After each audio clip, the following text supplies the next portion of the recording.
Sabe, tem uma coisa que, pra mim, simplesmente não fecha.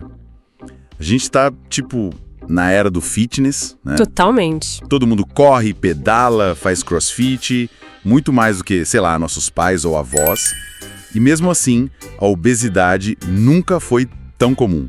Pois é. É só olhar uma foto de praia dos anos 70. O pessoal era mais magro, mesmo sendo, no geral, bem mais sedentário. O paradoxo é tão maluco que hoje a gente vê, sei lá, triatletas, gente que treina muito com sobrepeso, com aquela barriguinha, sabe? Como pode? Olha, essa pergunta é exatamente o coração do livro que a gente vai analisar hoje. Barriga de Trigo, do cardiologista William Davis. E a resposta que ele dá é, no mínimo, polêmica. Imagina. Ele argumenta que o grande vilão não é a falta de exercício, nem o excesso de gordura, como a gente ouviu por décadas. O problema, segundo ele, está bem na nossa frente, no alimento mais comum do mundo, o trigo. O pão nosso de cada dia. Literalmente.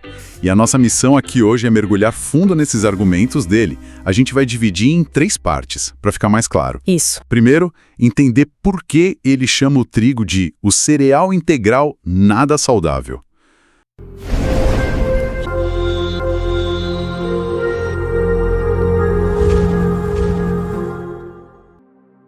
Depois a gente explora essa teia de problemas de saúde que lhe liga ao trigo, da cabeça aos pés, como ele diz. E por fim, claro, qual é a saída, né? O caminho para dar adeus ao trigo. É uma jornada e tanto. Ok, vamos começar pela base do argumento, que já é uma bomba. O livro afirma que o trigo que a gente come hoje não é nem de longe o mesmo trigo das nossas avós. Nem um pouco. Ele fala de uma transformação genética brutal nos últimos 50 anos, tudo para aumentar a produtividade.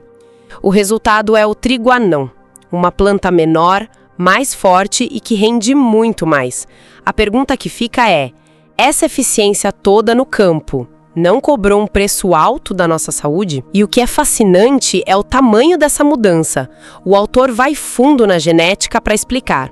O trigo ancestral, o einkorn, era uma planta simples, com 14 cromossomos. 14, ok. Tudo. O Triticum aestivum tem 42. 42, nossa, 3 vezes mais. Exatamente, 3 vezes mais complexo. E isso veio de décadas de hibridização, cruzamentos e até irradiação para induzir mutações. O argumento central é que essas técnicas mudaram a estrutura das proteínas do trigo, principalmente o glúten, de um jeito que o nosso corpo não reconhece mais direito. Peraí, então a questão não é só ter ou não ter glúten. É que o tipo de glúten mudou. Exatamente. O autor defende que pequenas alterações na sequência dos aminoácidos de uma proteína podem fazer toda a diferença. Podem transformar algo inofensivo num gatilho para uma resposta imunológica violenta. Nossa. É como se a fechadura do nosso sistema imune fosse a mesma, mas a chave, que é a proteína do trigo, foi redesenhada e agora ela emperra, quebra a fechadura e dispara todos os alarmes do corpo. Que loucura. E as mudanças não param por aí, né? O livro traz um dado que eu precisei ler 2 vezes. Ele fala do índice glicêmico, o famoso IG. Aham. E os números são chocantes. O pão de trigo integral, aquele que todo mundo come achando que está super saudável, tem um IG de 72. Que já é bem alto, né? Pois é, mas aí vem o susto. O açúcar de mesa, a sacarose, tem um IG de 59. Ou seja, o livro está dizendo que 2 fatias de pão integral elevam o açúcar no sangue mais do que comer açúcar puro. É contraintuitivo, né? Totalmente. E ele ainda compara com doces. Uma barra de Mars tem IG 68, uma Snickers 41, ambas mais baixas que o pão integral. Como isso é possível? É um argumento muito forte. A explicação que o livro dá está na química do carboidrato do trigo.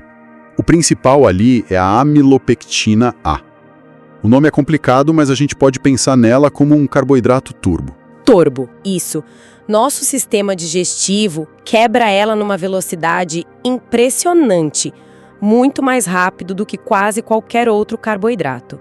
O resultado é essa onda, esse tsunami de glicose na corrente sanguínea. E uma onda de glicose gera uma onda de insulina para tentar dar conta, certo? Exatamente. O pâncreas entra em pânico e libera uma carga enorme de insulina, que é o hormônio que tira o açúcar do sangue. E uma das funções dele é sinalizar para o corpo: pare de queimar gordura, comece a armazenar. O livro descreve um ciclo que, olha, muita gente vai reconhecer. Você come algo com trigo, tem aquele pico de glicose, uma animação, que dura pouco. Logo depois, a insulina age com tanta força que o açúcar no sangue despenca. Aí vem a hipoglicemia. Isso. Vem o cansaço, a confusão mental e uma fome desesperadora, principalmente por mais carboidratos, umas 2 horas depois. Ah, isso explica muita coisa. É a famosa fome do meio da tarde, depois de um almoço com macarrão. A gente acha que é fome, mas é o rebote do que a gente comeu. Pois é. Então esse ciclo já é um problema. Mas se a gente junta isso com a ideia da proteína alterada, para onde mais isso vai? Aí a gente entra na segunda parte, que é a mais assustadora. O livro conecta esse ciclo a uma gama enorme de doenças. E ele começa por um ângulo que eu não esperava: o vício. Vício. Vício? A tese é que na digestão do glúten são liberados fragmentos de proteína, polipeptídeos, que ele chama de exorfinas. Exorfinas. Soa como endorfina, mas vindo de fora. Exo. Exato. E a parte mais maluca é que, segundo o livro, essas exorfinas conseguem atravessar a barreira que protege nosso cérebro e se ligar aos mesmos receptores opiáceos que drogas como a morfina. Espera um pouco. Você está dizendo que o livro defende que comer pão pode ter um efeito no cérebro parecido com o de um opiáceo? É uma afirmação muito forte, eu sei. Ele apresenta alguma evidência para isso? Ele cita estudos onde esse efeito de euforia leve e aumento do apetite pode ser bloqueado por medicamentos como a naloxona. A naloxona é exatamente a droga usada para reverter overdoses de opiáceos. Caramba! Então a gente tem um ciclo duplo: o do açúcar no sangue, que gera fome, e o das exorfinas no cérebro, que gera compulsão. A combinação disso é a receita para o desastre. É daí que vem o nome do livro, A Barriga de Trigo. É exatamente daí. E a barriga de trigo não é só gordurinha. Ele se refere especificamente à gordura visceral, aquela que fica entre os órgãos. E o problema é que essa gordura não é inerte. Ela é metabolicamente ativa, né? Muito. Funciona quase como um órgão independente, uma verdadeira fábrica de inflamação. E ela também produz estrogênio. Estrogênio, hormônio feminino. Sim, em homens esse excesso é o que causa ginecomastia, o peitinho de homem. O autor até faz uma provocação histórica. Ele diz que a epidemia de obesidade explodiu a partir de 1985, bem quando as diretrizes passaram a recomendar menos gordura e mais grãos integrais saudáveis. É uma correlação forte no mínimo.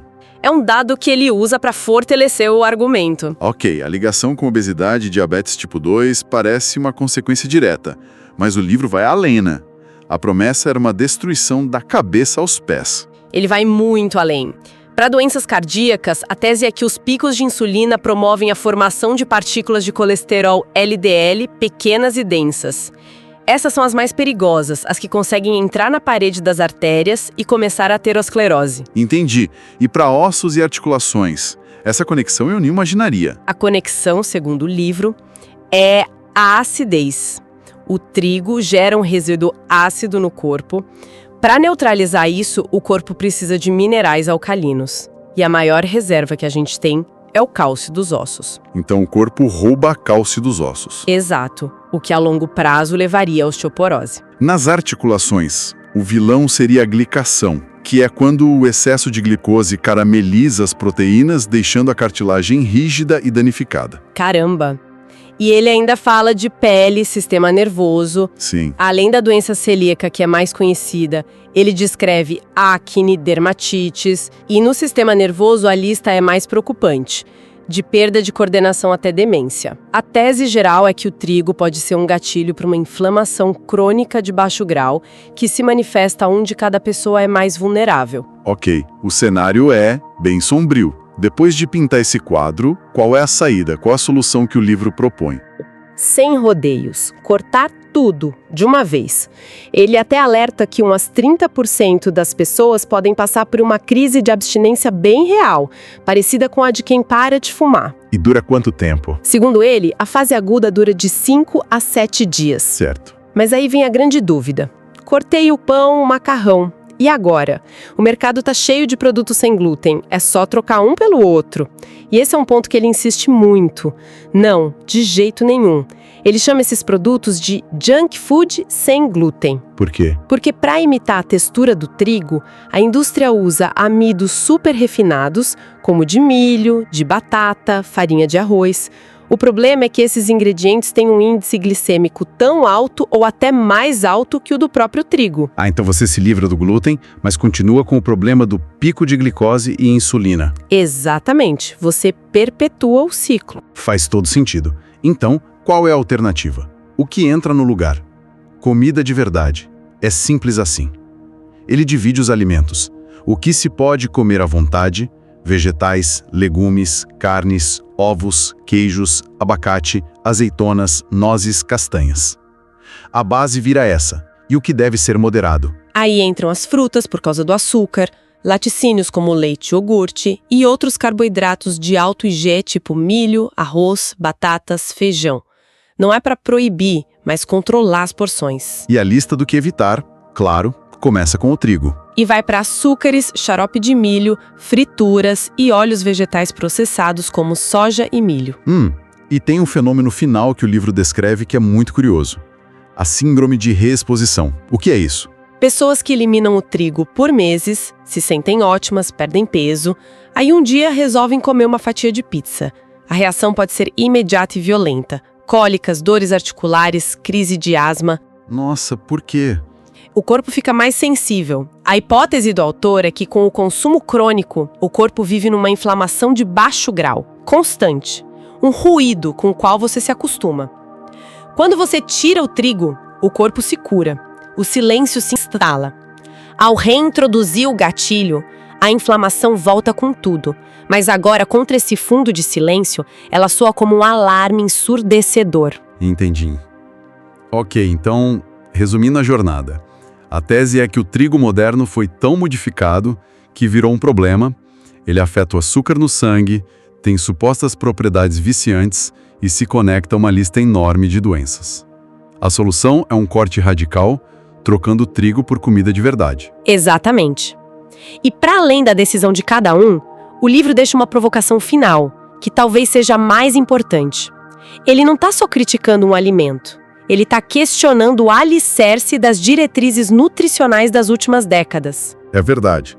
A grande questão que fica para a gente refletir é: se esses argumentos tiverem mérito, qual a implicação de reavaliar a recomendação quase universal de que os grãos integrais saudáveis devem ser a base de uma dieta saudável? Fica a pergunta se uma recomendação bem intencionada não pode ter, ironicamente, ajudado a criar a própria crise de saúde que queria evitar.